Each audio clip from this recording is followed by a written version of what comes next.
Hello बच्चों, कैसे हो आप सभी लोग। यार कुछ चीज़ें ऐसी हैं जो अपनी सीयूटी प्रिपरेशन को स्टार्ट करने से पहले आपको पता होना चाहिए। कुछ टिप्स ऐसे हैं। सबसे पहली चीज़ तो ये कि अगर आप लोगों को ऐसा लगता है ना कि यार बोर्ड एग्जाम्स और सीयूटी एग्जाम सेम है, कि बोर्ड तो हम पढ़ ही रहे हैं, उससे हम लास्ट में सीयूटी एग्जाम दे देंगे और एक महीने में प्रिपेयर करके और अपना एग्जाम क्रैक कर लेंगे, तो यार ऐसा नहीं होता है। क्योंकि बोर्ड एग्जाम और सीयूटी एग्जाम दोनों डिफरेंट है। सीयूटी में आपको एमसीक्यू क्वेश्चंस करने होते हैं, क्वेश्चंस का लेवल अलग होता है, डीप चीज़ें पूछी जाती हैं।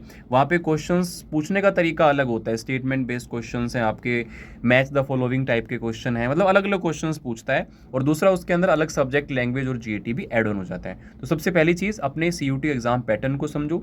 अपने डोमेन सब्जेक्ट में सीयूटी के प्रीवियस ईयर क्वेश्चंस को और सभी सब्जेक्ट के प्रीवियस ईयर क्वेश्चंस को आप जरूर लगाओ। दूसरी चीज़ यहाँ पे गलती ये करते हैं कि सब्जेक्ट कॉम्बिनेशन को लेकर के बच्चे को अगर स्टार्टिंग से पता हो तो वो लास्ट में उसका हेल्प करता है। कई बार हम किसी ऐसे कोर्स को टारगेट कर रहे होते हैं, लाइक उसके अंदर जीएटी की रिक्वायरमेंट है, बट हम क्या करते हैं, कुछ और सब्जेक्ट पढ़ रहे होते हैं और जीएटी को नहीं पढ़ रहे होते, या फिर कोई और सब्जेक्ट है हमें वो चाहिए होता है, लेकिन लास्ट में हमें पता चलता है कि यार ये पढ़ना था। तो पहले से अपने 4-5 कॉलेजेस या 4-5 कोर्सेज अपनी प्रायोरिटी के हिसाब से डिसाइड करो और सीयूटी की ऑफिशियल वेबसाइट से उनके जो कॉम्बिनेशंस हैं, सब्जेक्ट एलिजिबिलिटी है, उनको चेक करो, उसके हिसाब से पढ़ना शुरू करो।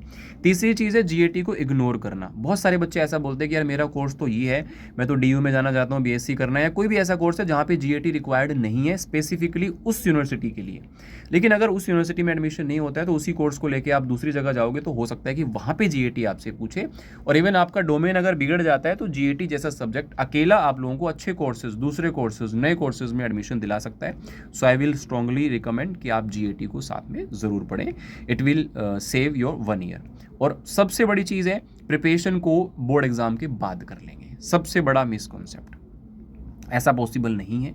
अगर सच में प्रिपरेशन करनी है और क्रैक करना है तो अभी से स्टार्ट करना पड़ेगा और प्रॉपर तरीके से स्ट्रक्चर्ड वे में आपको पढ़ना पड़ेगा। आप यूट्यूब से पढ़ रहे हो, एप्लीकेशन से पढ़ रहे हो, जहाँ से भी पढ़ रहे हो भाई, आपको प्रॉपर तरीके से डेडिकेशन, जो मार्च अप्रैल में आप सोच रहे हो ना, वो आपको अभी डेडिकेशन देनी पड़ेगी, ताकि उस टाइम पे, लास्ट टाइम पे प्रेशर क्रिएट ना हो। और एप्लीकेशन बैचेस जो इस टाइम पे चल रहे हैं वो 45% के ऑफ हैं। तो कोई बच्चा अगर सोच रहा है प्रिपेयर करने का, so this is the best time जब वहाँ से आप जाकर के प्रिपेयर कर सकते हो। और मेरी मेंटोरशिप में रह के अगर आप प्रिपरेशन करना चाहते हो तो जब आप बैच को लें तो वहाँ पे डिस्काउंट कोड में Y829 का यूज़ कर लेना, ताकि कोई भी प्रॉब्लम आए। और वैसे भी कोई भी आपको अगर परेशानी आती प्रिपरेशन के रिगार्डिंग तो आप मुझे रीच आउट कर सकते हो, या फिर आप यहाँ पे कमेंट करके आपकी कोई भी क्वेरी है प्रिपरेशन के रिगार्डिंग तो आप पूछ सकते हो। Thank you so much.